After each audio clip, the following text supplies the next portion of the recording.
Hello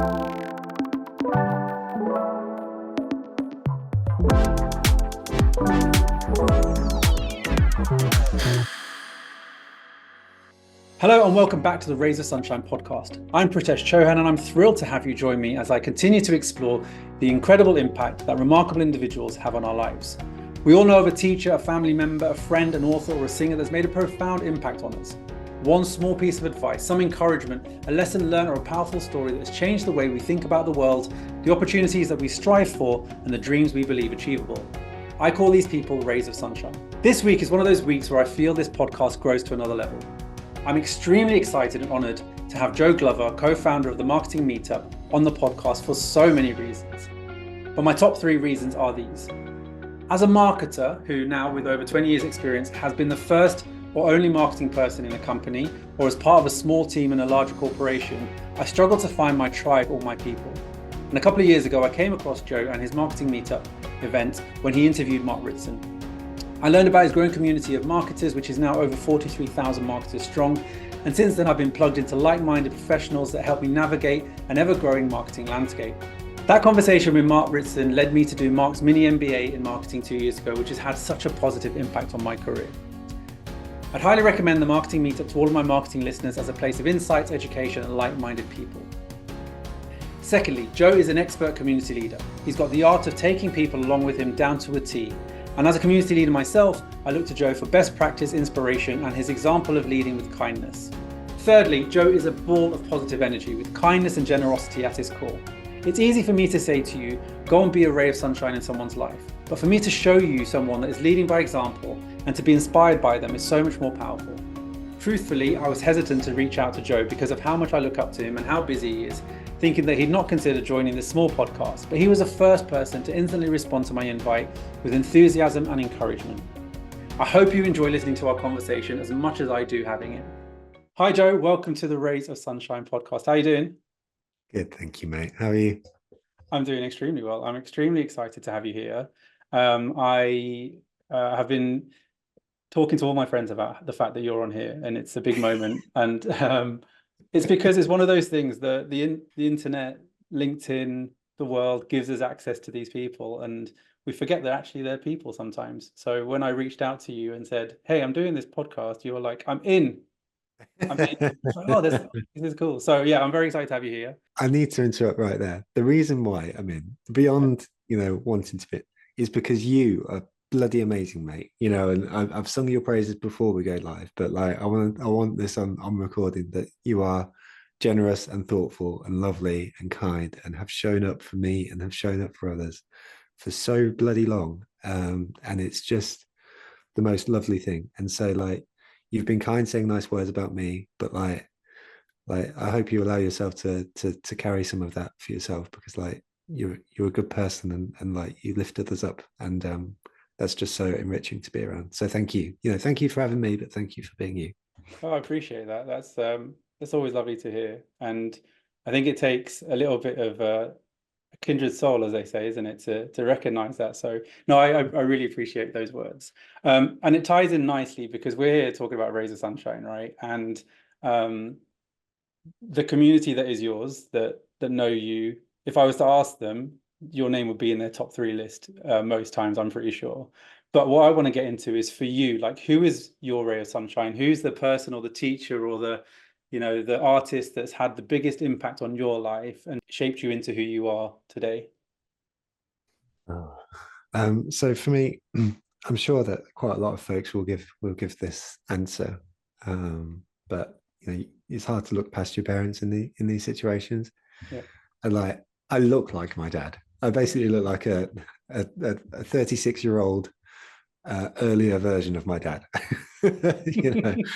We show up, and we usually show up in the same clothes, not on purpose, but just because we've got the same fashion sense. Yeah. And a hat, and sometimes glasses, and it's silly. But he is, my best mate, but is also someone who has guided me through life in the same way as my mum has as well. My mum is the kindest person in the world, but he's left a lot of character traits, and I think maybe when I think about this idea of ray of sunshine and uh, who the language around the question, which is, someone who's guided you through life, then, I think the mindset that which I go to is who has left things behind in me, which has made me the person that I am today. And so, we're going incredibly deep, incredibly quick, but like, when my granddad died, like it was like he was this massive, larger than life figure. He was a Yorkshireman mixed with a Scotsman. He was just like, proper mix of brashness and masculinity and all this stuff. But under his core of outside being a real showman was a human who was motivated by love and by humor and, a very, very deep love as well, like, and a protectiveness. Yeah. And so there are character traits like that he left behind in me, loving others, caring, caring deeply and being protective of those that are closest to you. My dad has left, sort of fashion sense, but, also baldness. No, I'm joking. I should stop with that. He's left me just so much of his personality. My uncle, was a firefighter who died fighting fires, so he left braveness and courageousness. My mum stands there in the kitchen listening to the radio, listening to the London Marathon, tearing up because people are just trying so hard. Yeah. Like rays of sunshine come in many forms, but I think the thing that defines a ray of sunshine for me, or at least the folks that have guided me through life, is those folks who have left character traits in me. And I can point to every one of those people over the course of time and say a little bit of them lives on in me. Yeah. Even if they're still around, and I am them as much as they are me. Yeah, so. That's so beautiful. And you're right. People say their parents for different reasons, but I love this idea of what you leave behind. Legacy is such a big word, but actually what you're talking about is example and things that, that come to you. Do you feel like some of those things were there, but you've realized them later in life? So I'll just give you a parallel example that came to mind when you were talking. Our guru, who's like is the center of a lot of the stuff that we've done, was like my grandfather, because my grandparents passed when I was quite young. So he was my grandfather, but I didn't understand a lot of the stuff that he said probably until like 25 years after he'd passed, because they were in there, but I had to kind of realize them myself, or the moment or the time, and I feel like I'm learning those lessons or realizing them now, but he'd left them behind. Did you feel like that there was a length of time when stuff was there, or that was built into you? Yeah, for sure. I mean, like, nobody appreciates their parents when they're a teenager, right? Yeah. I've got two kids. Both are very young, but I'm looking forward to the day where they tell me to go away, and leave them alone. In fact, I'm not looking forward to that day at all, because I just love them so deeply, but it's, I think in the fullness of time, you can kind of start to experience things and look through your eyes and go, so that's why that happened, or that's how they felt in that situation, or oh, they behaved in that way in that situation, and actually now I've got context and relevance to that. I can kind of go, that was them, and I can actually see that in myself as well, and so absolutely, I think it's it's the best and worst realization in the world, isn't it? That like you grow up and you go, oh wait, I'm my dad. And so yes, I think you can absolutely recognize these things in time. You've had quite a moment this week, or in the last week, by meeting one of your heroes and mine as well, Seth Godin. And I listened to the episode, and I was watching it back today as well, just because I wanted to watch how you both were, because I could see you had this sense of overwhelm and just like, how did this happen, when you're having that conversation. And he talked about some amazing things about craft and like raising the bar and use of empathy. So that's probably putting words into your mouth. I get a sense that that's a recent moment when something significant happened in your career, or your personal life that will have a transformative impact going forward. But going back a little bit, knowing that you've taken quite significant steps to start your own business, and the time you now take for your family, like you've taken some significant shifts. Is there a moment when you think, oh, this is when it really changed for me? Is there a specific moment in time where something quite small turned into something quite big? Yeah, that's a really good question. There are probably a few, and so pinpointing any one is going to be pretty tricky. Yeah. Maybe if I don't deep dive into all of them, but maybe if I'd mentioned a few, then Sure. if any are interesting, you can ask. But I mean, the first one, to your point, small moments make big moments, right?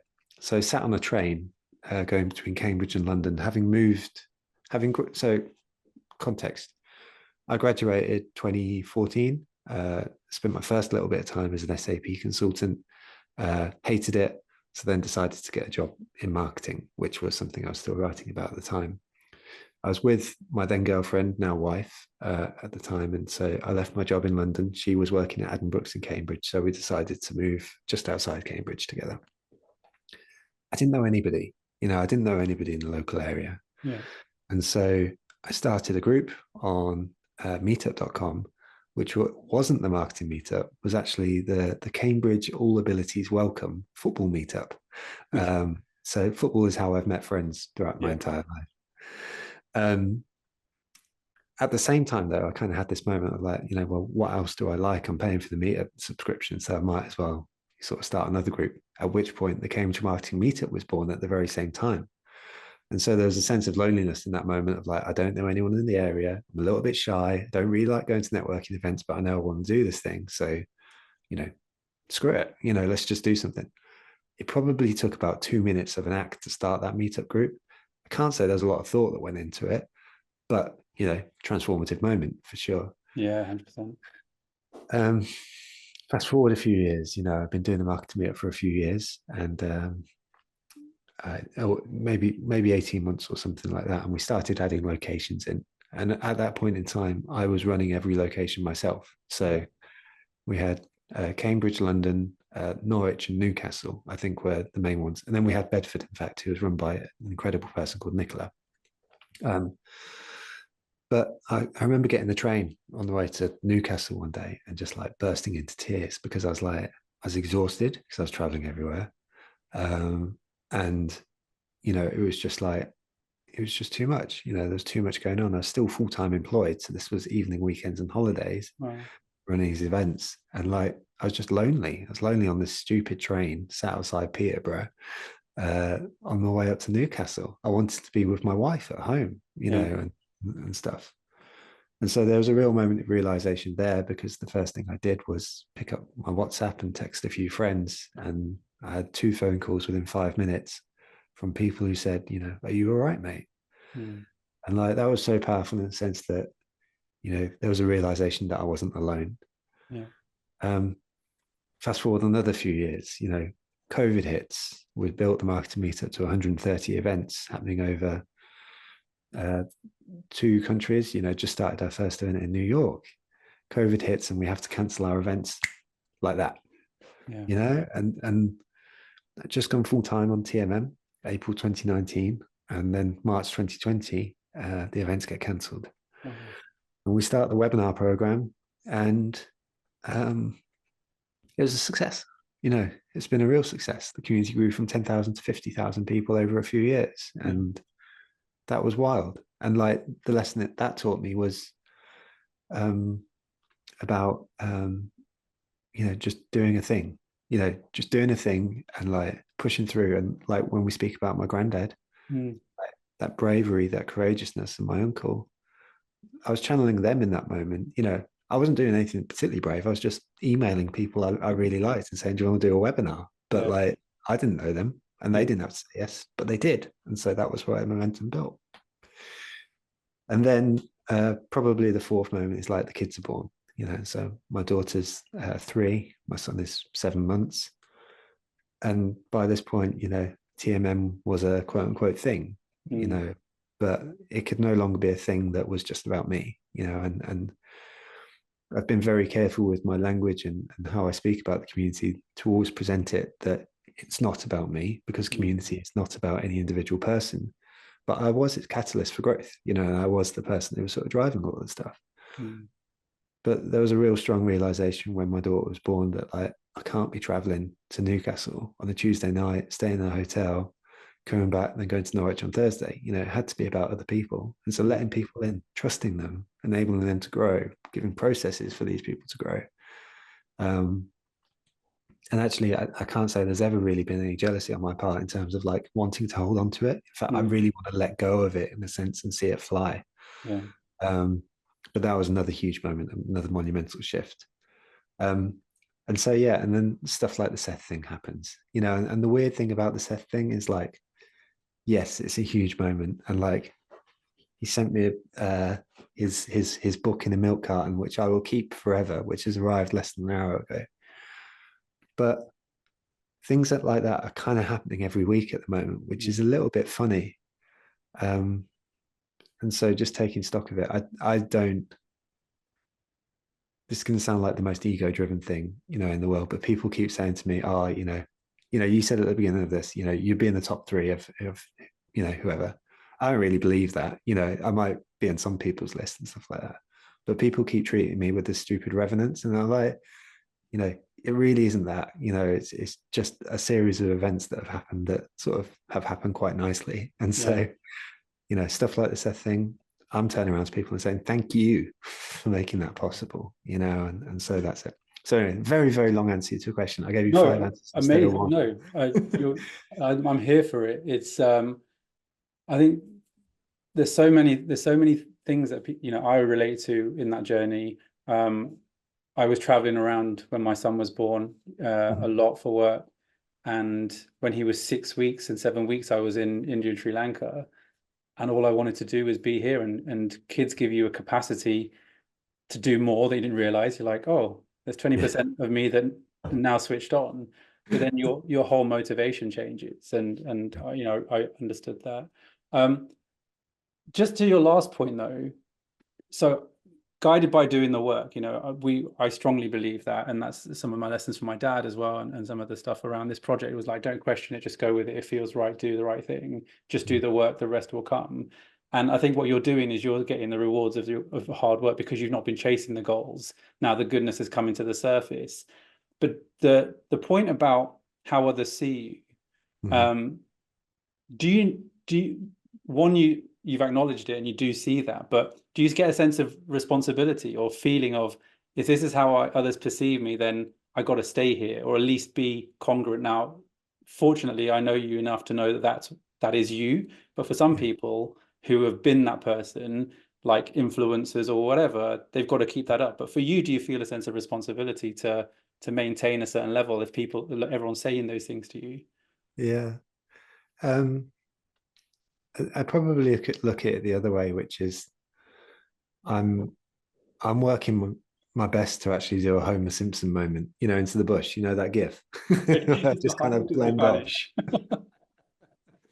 And if I do that and like things are going great still, then I'm pretty pleased. Yeah, I think it's falsely coy and uh, you know, like a humble brag to go, oh no, I don't know. You know, I've noticed some of it, which is, you know, I don't go overboard with it. Like I know that, you know, but people have said those words, and so one has to listen to those words or whatever. I think the thing I worry about more than anything though is unintended harm. mm, Um, so it actually goes the other way, which is I'm not, because I've never been like driven by having to grow an audience or whatever. yeah, I feel like I do share the thoughts that are in my head, for, you know, for the most part. Um, the thing that I worry about most is like I write something, and because there is a certain size of audience of folks who are reading those things, yeah, my intention with every one of those words is to enhance and elevate and share a viewpoint that will hopefully make someone feel better or learn something or have a perspective challenged or whatever. What I don't want to do is accidentally insult someone, yeah, you know, or accidentally. and that's the key word, accidentally, Yeah. sort of like hurt someone with my opinions when that was never the intention. And And it's I think it's even more easily done now with an audience as big as yours, but generally with comms and volume, you can't read how something's read, and that's it. it's really difficult. Absolutely that. It's 100% that. And so it's my friend Christian who says I'm sure he's quoting someone else, but he sort of says if a message can be misunderstood, then it probably will be. Yeah. And um I don't mind if people don't like the message because they don't like the message that I was trying to say, and that's fine. Yeah. Not everyone's gonna like everything that everyone says. But if it's misinterpreted and it causes harm, that sucks, Yeah, that and does suck. it's But I think you stray away far enough. Behind you, you've got the Positively Lovely logo, and all of your emails start off with this most amazing tone that anyone's yet to match in my eyes.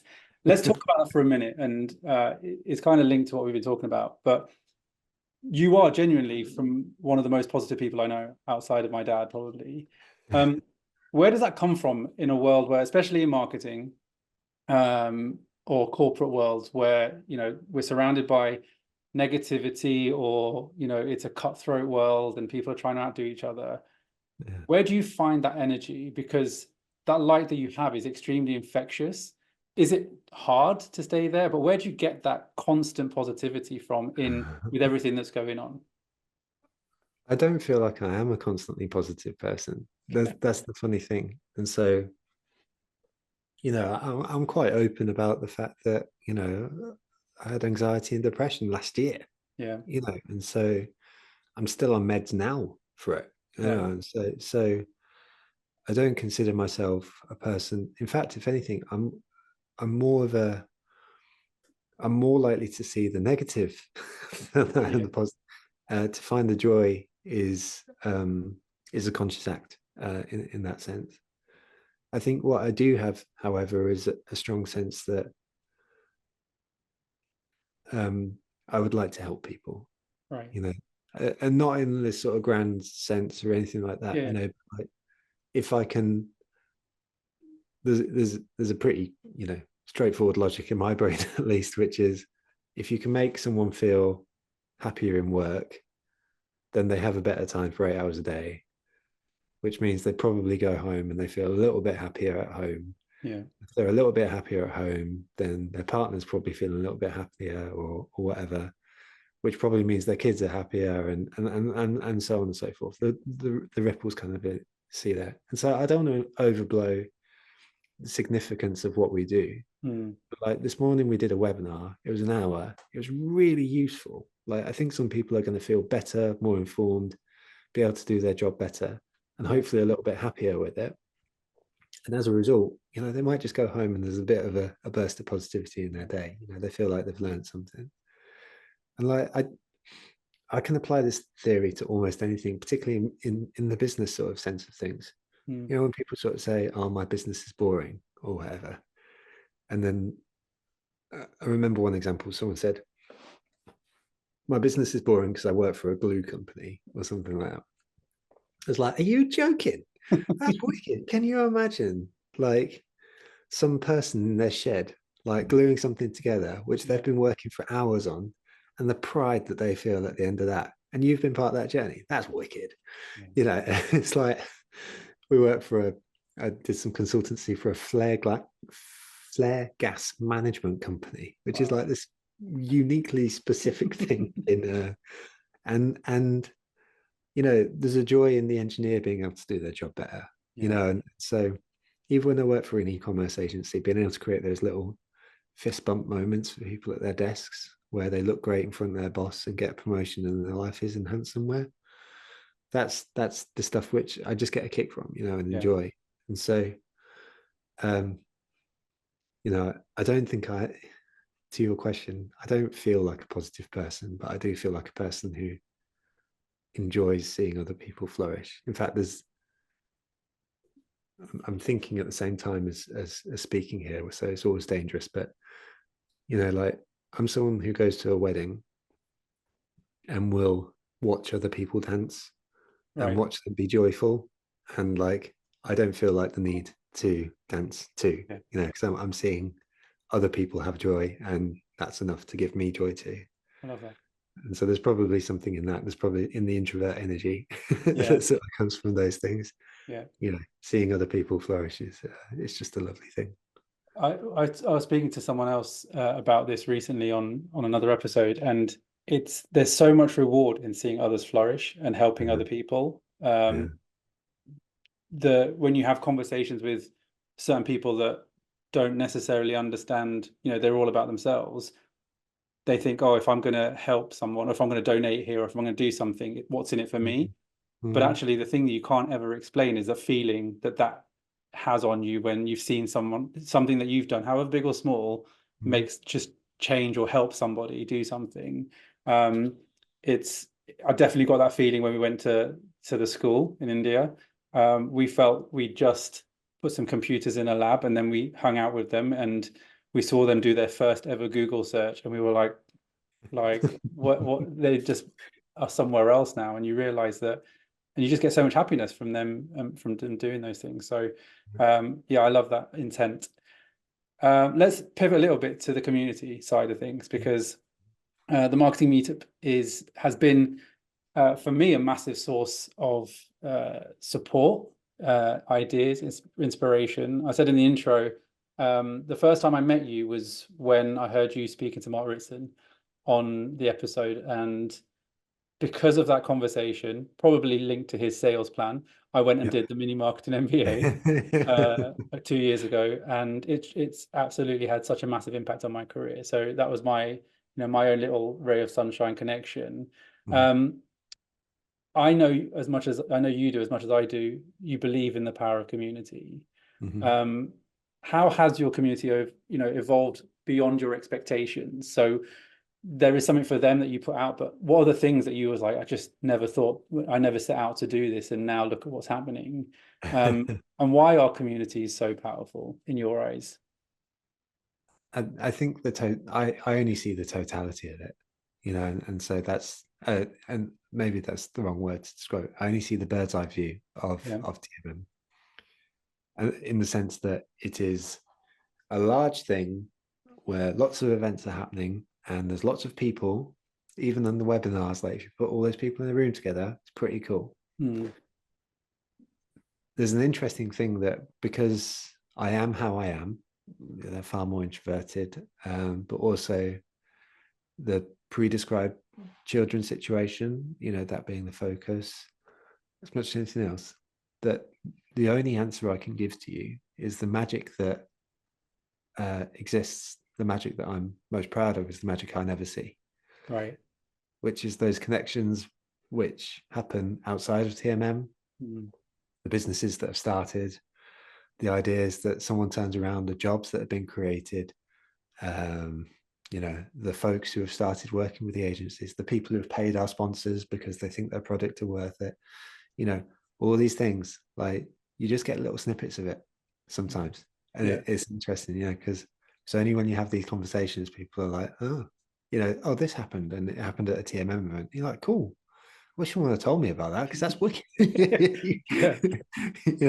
But Yeah. like those are the moments I buzz the most off now because Of like the course. events are great, all of them, you know, um, the newsletters are fab, and stuff like that. And that's my input. Yeah. You don't see the output. And it's a little bit like what we were speaking about with legacy to a certain extent. The best legacy that TMM is going to leave is the one we'll never know about. Yeah, the Um, connections and the history and the relationships, which, yeah. so, Do you feel like, sorry, just to digress a second, do you feel like, maybe because I'm more exposed to the different communities that exist, and I'm part of the Squiggly Careers Advocate community as yeah. well, so I see all these things, but I feel like marketers need marketers more now more than ever. Do you get that sense? I get this, or am I just exposed to more people talking about their challenges and worries and things that are going on? But I feel like with not just AI, let's not throw a massive bomb like AI into the mix, but I just feel like I get a sense that marketers are looking for marketers to help each other more than they ever used to. Do you get that Yeah. sense? I think it's a human thing. personally, Yeah, I think, marketers, HR professionals, accountants, whoever it is, I think we all need each other more than we realized. yeah, And so, yes, I agree, but I wouldn't limit it to marketers alone. I think what we have is a wonderful platform. And like, I'm massively overexposed to the marketing community in terms of seeing the things that go on day to day with yeah, them, and so I am biased towards that. But like, I'm pretty sure an accountant would love the chat, with another accountant or yeah, whatever, and yeah, I think maybe marketers are ready for those conversations because we understand that there are, brutally, there are other benefits to having those chats as well. mm, And so casting your net out wide and having these conversations and being bought into the idea of content and all that sort of stuff yeah, means that I think marketers are probably more predisposed to having those conversations, yeah, um, which is fabulous. yeah, But I think we've all been through a lot of things over these past few years, and yeah. like, I think we've all recognized, hopefully, that the power of human connection in that way, and it's just such a wonderful thing when you feel it, when you truly feel it. Beautiful. And talk about feelings, because you have duality with your in-person events as well as your webinars. Yeah. But I think uniquely, you feel people through your webinars more than others might. It's such a we in my daily career, we run similar webinars across the world, and that's always a thing that you're trying to get, where you feel a sense of feeling in a virtual. But every time I join a marketing meetup, I get this sense that you feel it in a virtual, which is really exciting, but must feel great. Yeah, it's so lovely. It's so lovely. And like, you got to credit the community for showing up with their best foot forward and Yeah, interacting, putting stuff in the chat, chatting with each other, yeah, helping each other out. Like, we can provide the stage, but they're the stars, and that's the way it has to be. And it is funny because there's even a difference between James and I. So James is my co-founder on yeah. team, and like, he feels very different Right. around the webinars than I do. So I probably thrive more in that situation than I do in person. Mm, Whereas James is very much more about the performance in person and getting the reaction back. yeah, Um, and there's just something so interesting. This is something we're learning about each other as much as anything else as a co-founding team. It's like how different brains work and how different personalities work. And as you say, I thrive in that webinar thing because the community is so amazing, but I can also sort of feed off that energy as well, yeah. enjoy enjoy the tone of it and stuff like that. So it's pretty cool. Yeah, nice. Linked to that a little bit is the role of technology. So Mhm. I spent a lot of time in seeing how technology, changed people's lives, and the whole of Rainbow Boost is built on giving people access to technology. One thing I'm curious with guests on is the role that technology has played in their lives. Mhm. What role does that? What does technology do for you, and how do you feel it's helping what you do? I mean, we can point to the Zoom example, as a prime example of connection and education that comes through a virtual means, and that wouldn't happen without technology. Yeah, Um, it's pretty phenomenal that way. It's such a loaded thing, isn't it? Because I just think we live in such different worlds sometimes when it comes to technology. I can think of a few to start off with. I mean, I would probably be considered in the global sort of scale of things, a technology power user. I'm on it most of the day. I use it for my business. We do it to connect with people, etc., etc. mm, You've then got folks who don't have access to it, like who the folks you've been helping, mm, and they live in a radically different technological world to what we do. Look at my grandma, who basically has a very different world. But then you also look at a fourth group, which is like the Silicon Valley sort of folks, and their perception of technology is very different from them. And yeah, in that latter camp, it's more about technology for technology's sake. Whereas I think in the folks who don't have it, maybe there's something aspirational about technology. And for folks, sort of caught in the middle, like we're using it and beholden to it and get excited about some things, but also yeah, terrified about others. yeah, So it's such a big topic, but I think, you know, technology is exciting, but it's such a boring conclusion because it's the thing that everyone says, but it's like, we just can't forget the humanity in it. Yeah. But I think probably more interestingly, we can't forget that everyone has different experiences of technology in such different ways. And that can come from joy to fear to aspiration to almost a religious devotion to enhancing it to Yeah. whatever it is, and so my relationship is a user who gets excited about shiny things, but not someone who believes in it for its sake as well. Yeah, I think we're similar. My wife will tell you how much I like the shininess of it, the fun things that can be done. There was a campaign that I ran when I was doing some stuff with mobile identity, and it was around this idea that everyone has a phone, but there is no two phones in the world that have the apps in the same layout. And like Yeah. just trying to get your mind over this thing that everyone has exactly the same thing, but there's no two people in the same, and therefore it's as individual as you are. And I Yeah. think your answer around it's unique to the person is really powerful. When I took my kids, so I've got a 7 and 5 year old, Mhm. and my wife, we went back to the school in February this year to kind of just check on progress and just to take the kids. And we'd given the kids a journal, and we call it the Journal of Dreams, for them to write what they want to do. And we had Yeah. this workshop where we sat them and said, tell us what your aspirations are, what's in your dream book. And one of them, a lot of them wanted to be police officers, nurses, doctors, to respond to the things that they, had felt, or if they'd, and I'd seen it before, if someone's lost a parent to ill disease, they want to be a nurse or a doctor to fix that. Or there was a guy that we filmed once who'd lost his parents' land because someone just stole it, so he wants to be a lawyer to directly respond to that. So we're going Yeah. around, and then all of a sudden, this guy goes, "I want to be an AI engineer." And we're like, so why? What? Where did that come from? Because it was super left field. And he Right. goes, well, I've been online, and I've been seeing this stuff about AI. And then I started to realize that you can have a career in AI, and Mm. that's what I want to do. And we're like, okay, so what can we do to help you? And I think that talking about personal experience and personal usage, what people see for themselves, and what you can do, like that's where I think it's super impressive. But one for a completely another day, you and I will have the same anxieties about what technology does for our kids, right? Yeah. Like, and Yeah. and Oh, what it true. turns into. So yeah, I think we sit in this middle where it's everywhere, and it's how you choose to use it. Yeah. Just to pick up on that final point about the kids stuff, I think it's an interesting thing as well because like I've had the benefit, of speaking to your Seth Godins and folks like that, and maybe naively, but I don't think it is. The people running around with their hair on fire saying you need to learn these next 100 chat GPT prompts mm, are not the same people who are the genuine marketing leaders, in our industry. Um, and this isn't to discredit them, but it is to say that folks who are the genuine leaders are placing everything in context.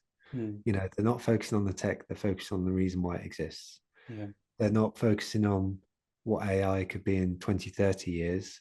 As much as they're interested in it and they'll do the research on it, yeah, you know, they're not future gazing in that sense. They're saying, how can we use this to benefit us right now, and make things better? And I think there's just a bit of a shoulders relaxing that we can allow ourselves and go, right, let's just chill out a bit, as much as as much as AI is super impressive. Like I'm sure you saw the same demo the other day of the two ChatGPT speaking to each other. And like, my goodness, was that an impressive demonstration.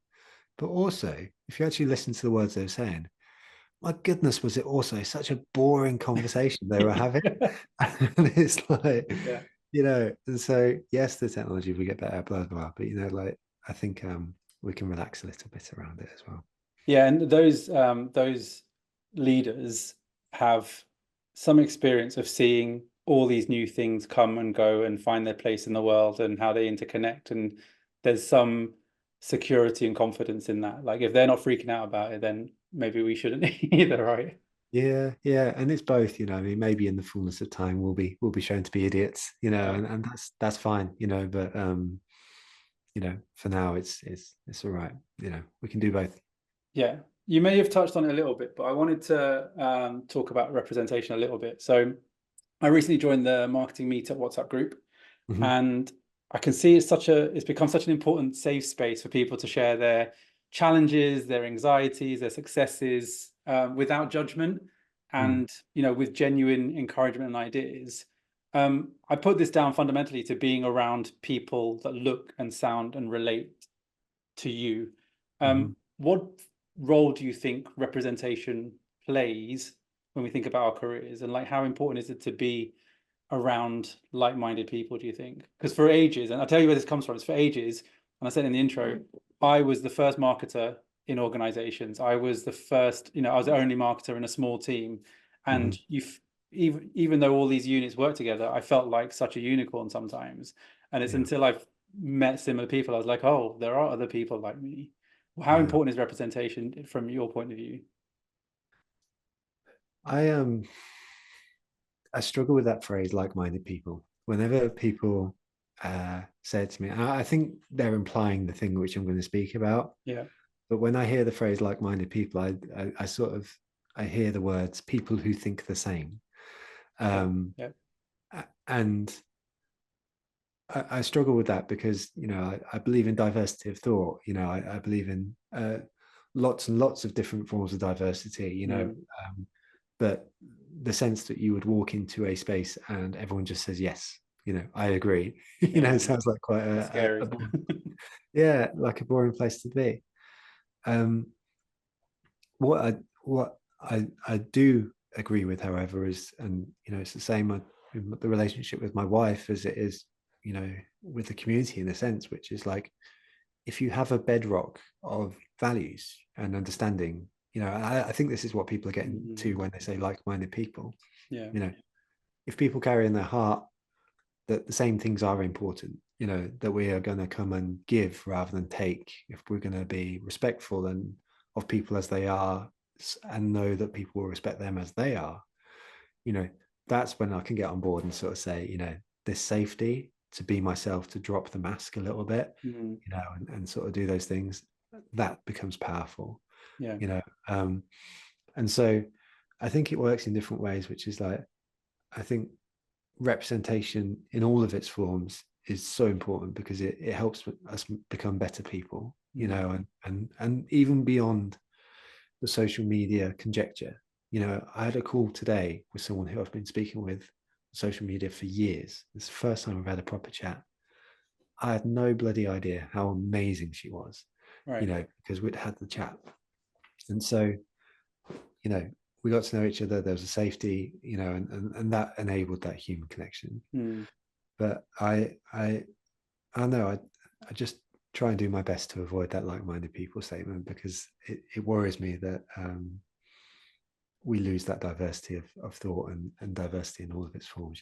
Yeah, it's a great point. It's a really good point. It's just a framing of that. And I think you talk about shared values and you talk about empathy towards others and their differences. I think it's really powerful.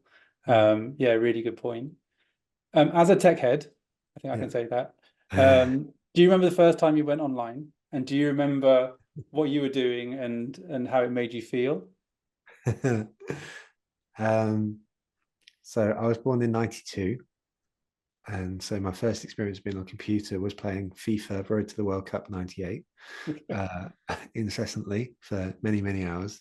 I know, in fact, FIFA 96 was my first FIFA. That wasn't online though, that was pre-online gaming. My first experience of online stuff was probably Neopets, circa 2008, 2000, no, not 2008, 99, Yeah. 98, sort of period of time. I remember sitting in my parents' house, which they've subsequently sold, and it was in the dial-up days, so it still had the dial-up tone. Being allowed on for 15 minutes because it cost a penny a minute, Yeah. and just I think actually my first experience of it was there was a natural caution around that, the internet. Mm. I remember having to borrow my dad's credit card, which he specifically got to use on the internet. Yeah, Wow. and stuff like that because no one trusted it. And so um I think my first experience, I wish I could say, oh, it was magical, and stuff like that. I think it was quite cautious, and I think Yeah. it was play orientated, Yeah. and just being around that age where it was all coming in. Maybe if you got a younger millennial on, they'd be like, oh yeah, I was They don't. flying on something else. Yeah. But They don't know the pain of dial up. yeah. They don't know the pain of dial up. Yeah, I remember sitting in the hallway, plugging in the telephone line and just waiting for something to happen. Um, It's too true. you come across a lot of organizations and different people doing different things. Is there one that springs to mind that is just doing some really cool stuff that you wanted to shout out on here, just for anything specific around just being a ray of sunshine, I guess, is in linking to the podcast. Well, can we finish as we started and just sort of speak about you for a minute? Because like I think um we had a little bit of time chatting before we came on today, and you spoke about the project which you worked on, to bring tech to folks, and like I think that's just so wonderful, and you've asked questions today about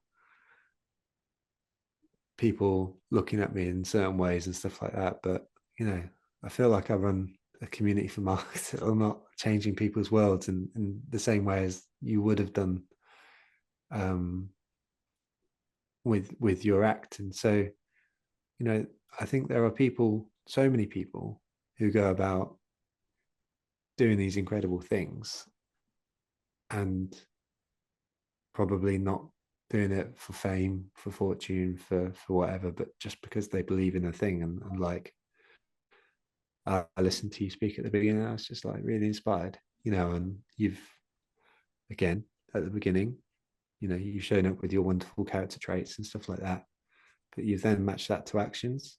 Mm. And I think a little bit like the legacy of TMM, like I think the folks who probably deserve the most praise are probably the ones who we'll never hear about because they probably don't tell people all that Mm. often. And that's not a virtue. I'd actually be quite pleased if they did speak about it. Mm. But it's just they're not interested in that. So you uh, and people like you, um, because you're a legend. So you know. Thank you. I appreciate that. Yeah, it's yeah, I don't know what to say. Just thank you. It's very kind. Um, I always finish by asking people what their one positive quote or message that inspires them, throughout their lives to motivate them. What's the quote that you live by, or is there one that comes to mind that's, that you like a lot that you can share with everyone? It's a bit of a story. Is that okay? I love a story. Go Okay. on.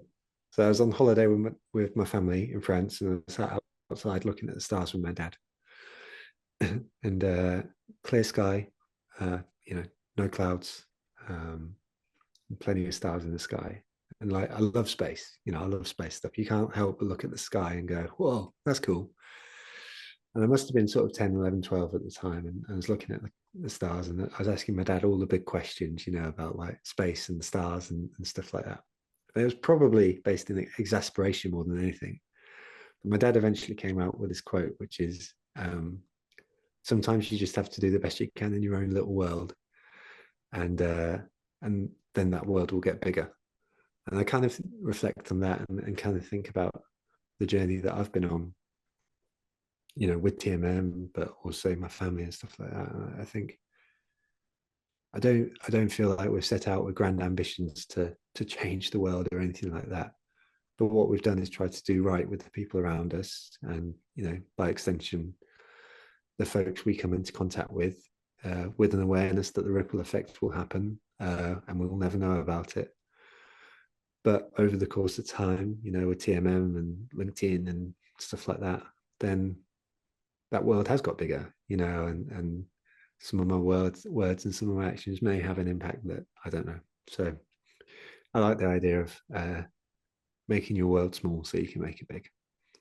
I think it's amazing. You had me at, I was with my dad under the stars. I was like, I'm there. It led me to think of two things. It led me to think of, okay, Dad, what's going to be your quote? What are you going to be saying to your kids? Because I think about that sometimes. I'm like, do I inspire my kids in the way that, we've had these moments? Probably not. Yeah. But try and do it through action. So yeah, think about what you're going to tell your kids. You've got to find a starry night somewhere and Yeah, turn that the sounds baton really down. wise.